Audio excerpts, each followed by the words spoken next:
Hi friends, welcome back to my channel. ఈరోజు మీకు ఈ సీరియల్లో ఏం జరిగిందో తెలుసుకోవాలి అనుకుంటున్నారా? అయితే వెంటనే మనం సీరియల్లోకి వెళ్ళిపోదాం.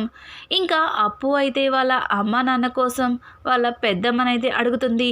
ఇంతలో వాళ్ళ పెద్దమ్మ, అదిగోవే, అదిగో మీ అమ్మ నాన్న వస్తున్నారు, వాళ్ళనే అడుగు అని చెప్పి ఇక అప్పుకి చెప్పడంతో, అప్పు, ఏందమ్మా పొద్దు పొద్దున్న యాడిపోయిండ్రు, అసలు ఇంట్లో లేకుండా ఎక్కడికి వెళ్ళారు, ఏంటి అలా ఉన్నారు, ఏం జరిగింది అని అప్పు అడగడంతో ఇక కనకమైతే, ఏమీ లేదులేవే, ఏదో పని మీద బయటికి వెళ్ళాం, అయినా నువ్వేంటి అలా ఉన్నావు అని కనకం అప్పుని అడుగుతుంది.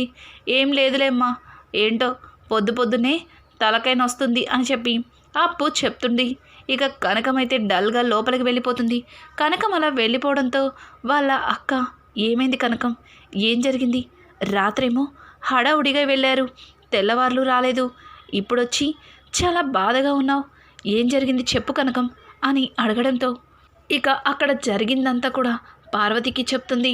పార్వతి అయితే, అయ్యో కనకం, ఎందుకు అలా చేశారు, అలా ఎందుకు నోరు పారేసుకున్నారు, అయినా కాస్త ఆలోచించాల్సింది, కావ్య గురించి మీకు తెలిసిందే కదా, కావ్య ఎందుకు అలాంటి తప్పుడు పనులు చేస్తుంది, అయినా మీరు కావ్య వాళ్ళ అత్తవారింటి వాళ్ళని అన్నేసి మాట్లాడడం ఏమాత్రం కరెక్ట్ కాదు, నోరు జారారు, అనవసరంగా నోరు జారారు అని చెప్పి ఇక పార్వతి కూడా ఇద్దరికి చీవాట్లు పెడుతుంది. కృష్ణమూర్తి అయితే, అయ్యో వదిన, ఏదో కావ్య కనిపించలేదన్న కంగారులో బాధలో నోరు జారాము, తర్వాత మేము ఏం తప్పు చేశామో మాకు తెలిసింది అని ఇక ఇద్దరు కూడా కొంచెం కుమిలిపోతారు. కొద్దిసేపటికి కావ్యకి ఫోన్ చేస్తుంది.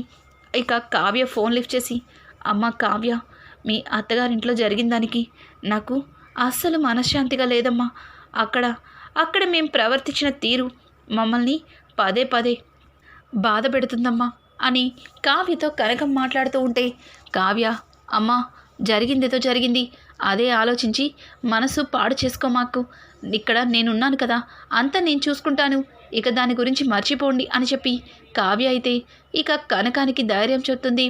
కావ్య అలా ఫోన్ మాట్లాడేసి పెట్టేసిన తరువాత కిచెన్లో ఏదో వంట చేసుకుంటూ ఉంటుంది.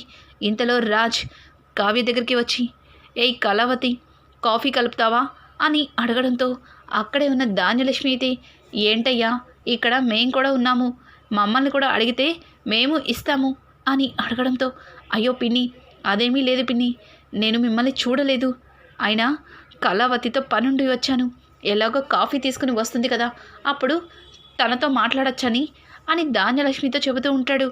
ఏంటో ఆ పని మాకు చెప్తే మేము చేస్తాము అని ధాన్యలక్ష్మి మాట్లాడుతుంది.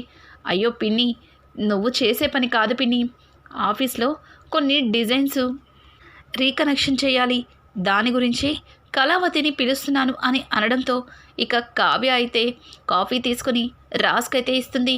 ఏమైందండి, ఏం డిజైన్స్ అని చెప్పడంతో, చూడు, ఆ అమెరికన్ వాళ్ళు మళ్ళీ కొత్త డిజైన్స్ కోసం మనకి మెయిల్ పెట్టారు, మన వాళ్ళు ట్రై చేశారు, కానీ ఇవి నాకు ఎందుకో అంతగా నచ్చటం లేదు, వీటిల్లో ఏమైనా రిమార్క్స్ ఉంటే కరెక్ట్ చేస్తామేమో అని నిన్ను పిలిచాను అని రాజ్ చెప్పడంతో ఇక కావ్య అయితే రాజ్ ఇచ్చిన ఆ డిజైన్ పేపర్స్లో తప్పులు ఉన్నవి, అలాగే వాటిని రీకరెక్ట్ చేసి రాజ్కి ఇస్తుంది.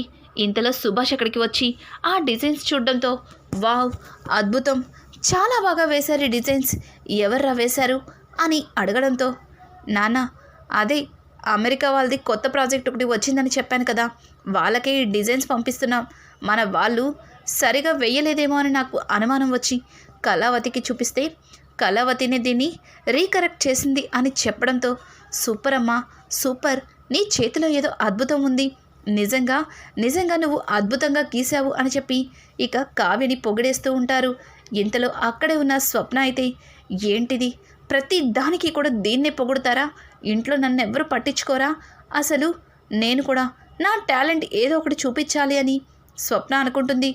ఏం టాలెంట్ చూపిస్తాను, ఇప్పటికే ఈ దొంగ కడుపు గురించి ఎవరి దగ్గర ఏం చెప్పాలో అర్థం కాక నాలో నేను సతమతమవుతున్నాను, ఇప్పుడు నా టాలెంట్ ఏం చూపిస్తాను, ఉన్నాడుగా నా మొగుడు మొద్దు మొహోడు, ఇక వాడైతే పూర్తిగా పట్టించుకోవడమే మానేశాడు అని చెప్పి స్వప్న అయితే రాహుల్ వైపు చూస్తూ, ఏయ్ కావ్య, అందరి దగ్గర తెగ మంచిదానివని తెగ ప్రయత్నిస్తున్నావు కదా, అస్సలు అది జరగనివ్వను అని ఇంకా స్వప్న తన మనసులో అనుకుని అక్కడి నుంచి లోపలికైతే చిరాగ్గా వెళ్ళిపోతుంది.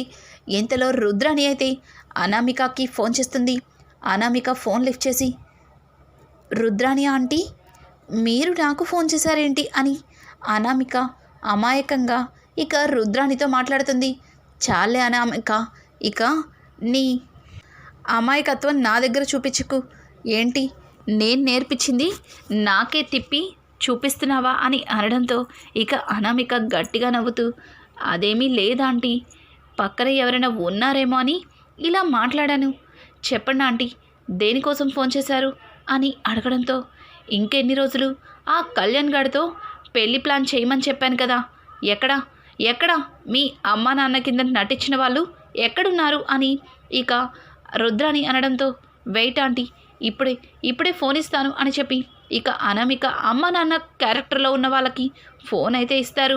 ఏయ్, ఇంకేంటి, పెళ్ళికి తొందర పెట్టమంటే తొందర పెట్టకుండా దర్జాగా బంగ్లా దొరికింది, కార్లు దొరికినాయి అని చెప్పి ఎంజాయ్ చేస్తున్నారా ఇద్దరు అని రుద్రాణి అయితే వాళ్ళిద్దరి మీద అరుస్తుంది.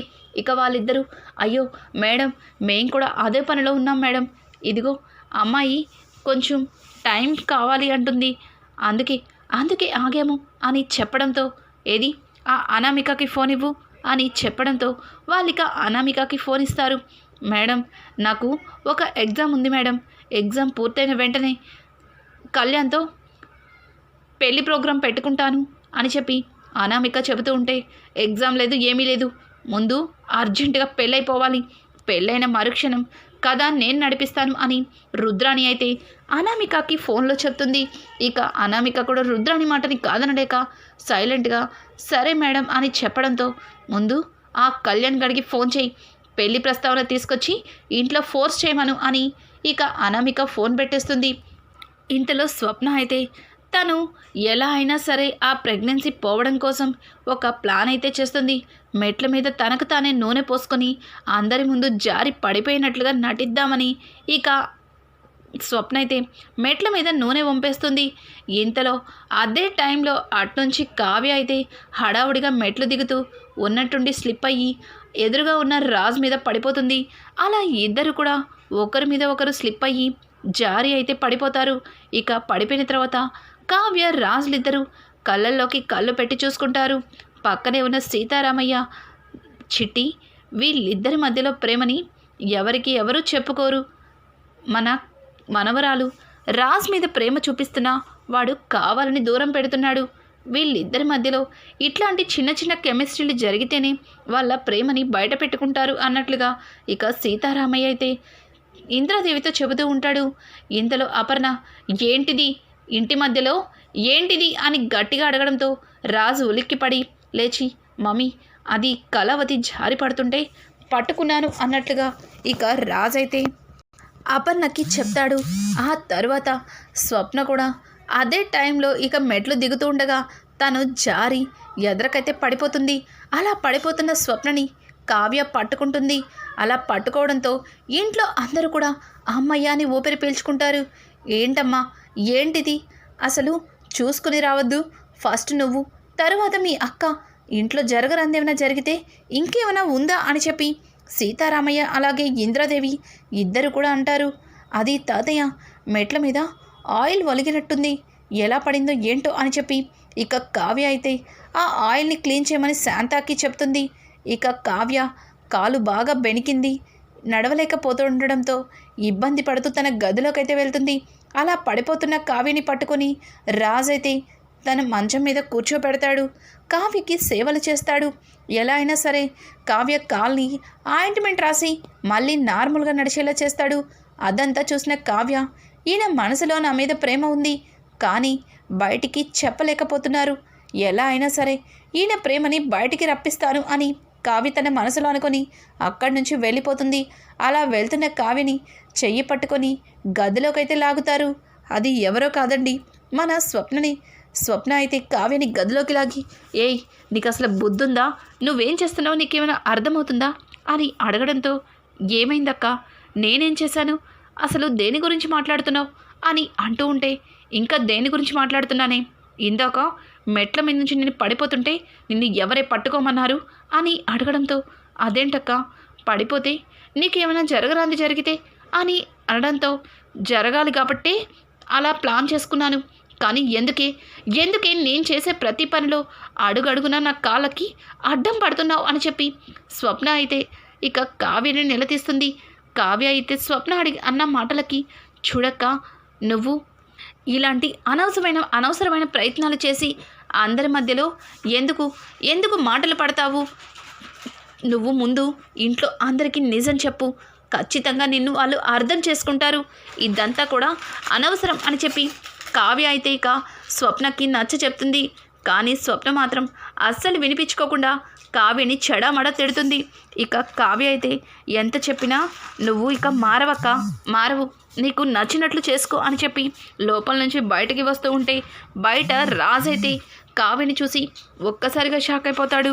ఇక కావ్య అయితే, ఏంటి ఈయన ఇలా చూస్తున్నారు, అంటే ఈయన మొత్తం వినేశారా, అంటే ఈయనకి నిజం తెలిసిపోయిందా అన్నట్లుగా కావ్య కొంచెం కంగారు పడుతుంది. ఇంకా కావ్య చెయ్యి పట్టుకొని రాజ్ అయితే హాల్లోకి అయితే తీసుకొస్తాడు. హాల్లోకి తీసుకొచ్చిన రాజ్ కావ్యని ఎత్తుకొని గిరగిరా తిప్పేస్తాడు. ఆ కావ్య అలా చేయడంతో ఒక్కసారిగా షాక్ అవుతుంది. ఇంట్లో అందరూ కూడా, ఏమైంది రాజ్, కావ్యని ఎందుకలా తిప్పుతున్నావు అని చెప్పి వాళ్ళు కూడా సంతోషంగా అడుగుతారు.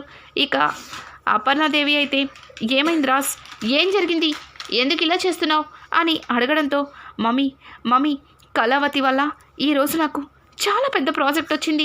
అది ఈ ఇండియానే కాదు, స్టేట్ మొత్తానికి కూడా మన కంపెనీ పేరు మారుమ్రోగిపోతుంది. నేను ఇప్పుడు అమెరికా వెళ్ళవలసిన పని పడింది అని చెప్పడంతో ఇక సీతారామయ్య అలాగే ఇంద్రాదేవి ఒకరినొకరు చూసుకొని, ఇంద్రాదేవి అయితే, బావా వీళ్ళిద్దరిని మరింత దగ్గర చేసి ఐడియా నాకు ఒకటి వచ్చింది అని చెప్పడంతో, ఏంటి చిట్టి, ఏంటి చెప్పు అని అడగడంతో, అదే బావా, రాజ్ ఇప్పుడు అమెరికా వెళ్తున్నాడు. రాజ్తో పాటు అలాగే స్వప్నని కావ్యని కూడా అమెరికా పంపిస్తే వాళ్ళిద్దరి మధ్యలో ఎవ్వరు అడ్డం ఉండరు. అలాగే వాళ్ళిద్దరూ ఒకరినొకరు అర్థం చేసుకుంటారు. మన రాజ్లో ఉన్న ప్రేమ కూడా బయటికి వస్తుంది. కావ్య మీద రాజ్కి మరింత ప్రేమ మొదలవుతుంది. వాళ్ళిద్దరూ ఒక్కటవుతారు.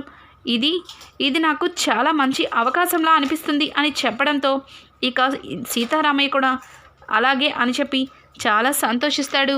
రాజ్ ఈరోజు రాత్రికే నేను ఎయిర్పోర్ట్ వెళ్ళాలి, రేపు ఉదయం కల్లా ఢిల్లీ చేరుకోవాలి అని చెప్పి రాజ్ చెప్తూ ఉంటే, సీతారామయ్య, నాన్న రాజ్ నీతో పాటు కావ్యని కూడా తీసుకెళ్ళరా, ఇద్దరికి కూడా కొంచెం ప్రైవసీ దొరుకుతుంది, పెళ్ళైన తర్వాత మీ ఇద్దరు ఎక్కడికి వెళ్ళలేదు అని సీతారామయ్య చెప్పడంతో రాజు ఒక్కసారిగా షాక్ అయ్యి, అది తాతయ్య, నేను ఆఫీస్ వర్క్ మీద వెళ్తున్నాను తాతయ్య, అక్కడ మీటింగ్స్లో అటెండ్ అవ్వాలి, ఎక్కడ తాతయ్య నాకు కుదురుతుంది, ఇప్పుడు కాదు తర్వాత చూసుకుందాం అని చెప్పడంతో, చూడరా నువ్వు చేసే వర్క్ మొత్తం కావ్యకి తెలుసు, అలాగే కావ్య కూడా నీతోనే మీటింగ్లో కూర్చుంటుంది, ఆ తర్వాత ఖాళీ అయిన తర్వాత సరదాగా మొత్తం తిరగండి, ఇద్దరి మధ్యలో ఉన్న ఈ చిన్నపాటి గొడవలు కూడా పూర్తిగా రావు అని చెప్పి సీతారామయ్య అయితే ఇక కావ్యని రాజ్తో పాటు అమెరికా తీసుకెళ్ళమని